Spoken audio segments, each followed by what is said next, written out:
అమర్ పైనుండి స్టెప్స్ దిగుతూ కిందికి వస్తూ ఉంటాడు. అప్పుడే బలమైన గాలులు వీస్తూ ఉంటాయి.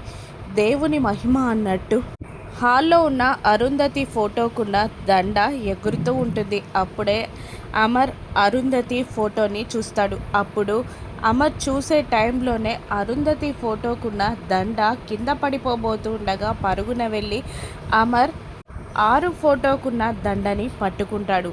6 ఫోటోకి దండ వేస్తూ ఉంటాడు అమర్. దాంతో ఒక్కసారిగా తలలో ఏదో నొప్పి మొదలవుతుంది. గతమంతా గుర్తొస్తూ ఉంటుంది అమర్కి.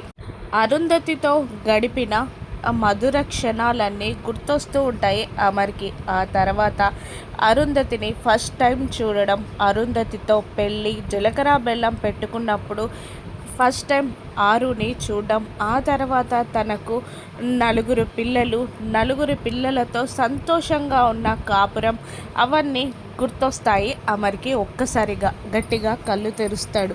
6 ఫోటో వైపు బాధగా చూస్తూ 6 ఫోటోని ప్రేమగా తడుముతూ ఉంటాడు అమర్.